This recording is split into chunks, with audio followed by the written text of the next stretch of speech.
आज के इस वीडियो में हम लोग जानेंगे कि बेसिक डिफरेंस क्या होता है एसओपी और पीओएस फॉर्म में, है ना। तो आओ देखते हैं। सबसे पहले तो एसओपी का मतलब ही होता है सम ऑफ प्रोडक्ट और पीओएस का जस्ट उसका ऑपोजिट होता है प्रोडक्ट ऑफ सम। अगर इसको हिंदी में बोले तो प्रोडक्ट सबका सम और पीओएस होता है सम सबका प्रोडक्ट। ठीक है। अब जहां जहाँ एसओपी यूज होगा ना, जैसे मैक्सिमम केस में यूज होगा, तो वहां पे ना ऑरिंग होता है। ठीक है। एक्सप्रेशंस के बीच में ऑरिंग होता है। और का मतलब लॉजिक एक्सप्रेशन में होता है प्लस, और एंड का मतलब होता है इनटू या डॉट, जैसे तुम बोल सकते हो।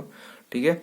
तो इसको एक एक्सप्रेशन से हम लोग समझते हैं। देखो यहाँ पे मैंने लिखा हुआ है F is equal to A bar C bar plus A C plus B C bar. ठीक है। इसमें क्या है ना, देखो इंडिविजुअल एलिमेंट सब इनटू में है सब अपने। ठीक है। एंडिंग हो रहा है उनके बीच में, और फिर जो लास्ट जो हम लोग का आ रहा है ना, जिससे हम लोग का फाइनल एक्सप्रेशन निकलेगा, तो उसके लिए हम लोग बीच में प्लस कर रहे हैं, मतलब ऑरिंग कर रहे हैं बीच में। इसका जस्ट अपोजिट हो जाता है तुम्हारा पीओएस में। देखो मैंने सेम चीज लिखा है। ठीक है। बट साइंस का डिफरेंस देखना। यहाँ पे ए बार सी बार है, यहाँ पे भी ए बार सी बार है, लेकिन यहाँ पे ना एंडिंग हो रहा है, कुछ नहीं मतलब वहां पे एंडिंग हो रहा है, लेकिन यहाँ पे मैंने प्लस किया हुआ है। अब देखो दूसरा एक्सप्रेशन, ए और सी है। ठीक है। बेसिक ए और सी है और डॉट हो रहा है बीच में, लेकिन यहाँ पे ए प्लस सी है, मतलब यहाँ पे ऑरिंग हो रहा है। सेम विथ बी सी बार, और यहाँ पे बी प्लस सी बार। ठीक है। यहाँ पे डॉट है, यहाँ पे प्लस हो जाता है। ठीक है। और ये तीनों जो है तुम्हारा इंडिविजुअल एक्सप्रेशन जो है वो आपस में कैसे कनेक्टेड है, तो देखो एसओपी फॉर्म में क्या होता है ना, सब ऑरिंग में रहता है, प्लस प्लस में रहता है, और पीओएस फॉर्म में सब एंडिंग में रहता है, डॉट डॉट में रहता है। इसको बेसिक लॉजिक एक्सप्रेशन से हम लोग समझ सकते हैं बना के गेट्स। एक सेकेंड, अब यहाँ पे समझ में आएगा। देखो तो यहाँ पे क्या है ना, मैंने बेसिक लिख के रखा है। जैसे कि यहाँ पे ए है, यहाँ पे मैंने एक इन्वर्टर लगा दिया, और यहाँ पे हमारा उसका आउटपुट आएगा। जब भी ये इन्वर्टर लग जाएगा ना, तो जो इनपुट आएगा उसका जस्ट कॉम्प्लीमेंट आउटपुट आएगा। ठीक है। जो भी इनपुट डालोगे, मैं सपोज मैंने यहाँ 0 डाला ना, तो आउटपुट हो जाएगा 1, और 1 डाला ना, तो यहाँ आउटपुट हो जाएगा 0। तो देखो मैंने यही वाले एक्सप्रेशन को अलग करके अभी रखा है ताकि मैं इस पर बना के दिखा सकूं। तो यहाँ मुझे चाहिए ए बार सी बार, तो मैंने सिंपल ए और सी ले लिया, और अगर ए बार सी बार चाहिए तो 2 इन्वर्टर यूज कर दिया। तो यहाँ से जो भी निकलेगा ए बार निकलेगा, यहाँ से जो भी निकलेगा सी बार निकलेगा। ठीक है। अब दूसरा पे आते हैं ए सी। तो ए सी में तो कोई दिक्कत नहीं है, ए और सी आपस में एंडिंग हो जाएगा। यहाँ पे मैं गेट बना के समझा दूंगा। बी और सी बार, नॉर्मल बी है। ठीक है। और सी बार है, तो मतलब सी का हमको एक इन्वर्टर लगाना होगा ताकि सी बार मेरा निकल पाए। ठीक है ना। तो देखो आपस में क्या हो रहा है, ये डॉट है मतलब एंडिंग हो रहा है। ठीक है। डॉट है मतलब एंडिंग हो रहा है।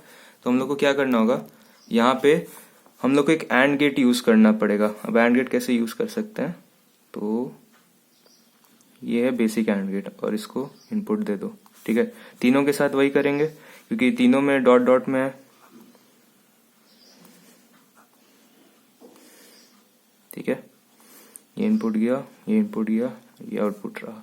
अब ये तीनों के बीच में क्या है ना, ऑरिंग है। देखो प्लस प्लस है, मतलब मेरे को और गेट यूज करना पड़ेगा फाइनल आउटपुट निकालने के लिए। तो और गेट कैसे बनाते हैं, ठीक है। इसका एक इनपुट यहां से गया, इसका यहां से गया, और इसका भी यहां से गया, और ये फाइनल मेरा आउटपुट निकल जाएगा। ठीक है। और वो आउटपुट क्या होगा, ये हो जाएगा एफ।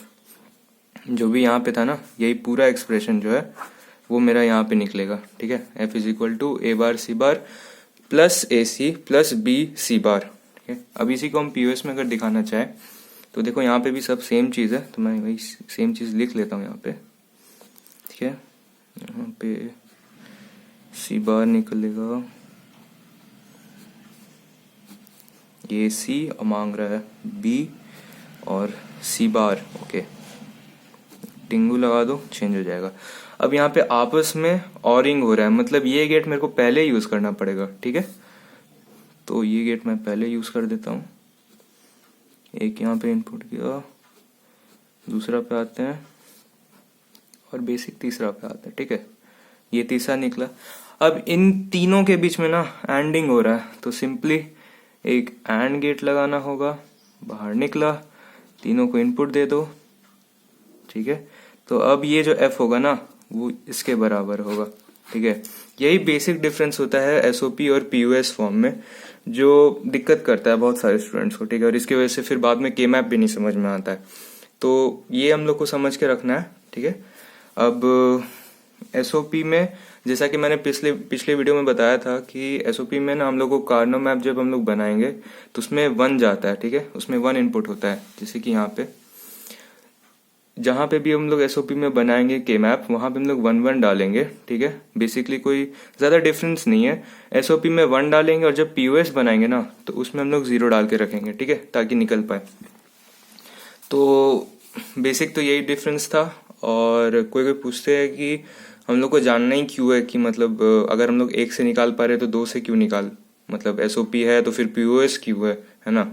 तो उसका एक लॉजिकल रीज़न ये है कि देखो ये जो इलेक्ट्रॉनिक्स का ब्रांच है ना, इसमें आपको प्रैक्टिकली बनाना होगा, ठीक है। तो कभी कभी कॉस्ट को भी ध्यान में रखना होता है।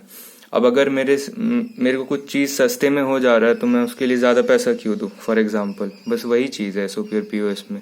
कभी कभी क्वेश्चन डिमांड करता है जानने के लिए कि आपको दोनों आता है कि नहीं, तो आप एसओपी में या तो पीओएस में निकालते हो, ठीक है ना। तो यही बेसिक डिफरेंस था और दोनों को लेके चलना है। पहले तो है कि एसओपी मैक्सिमम केस में आपका आएगा, उसमें आपको चिंता नहीं करना है। कभी कभी पीओएस पूछता है तो उसके लिए भी रेडी रहना है, ठीक है। तो यही बेसिक डिफरेंस था दोनों में। आई होप आप लोग समझ गए होंगे, ठीक है। Thank you.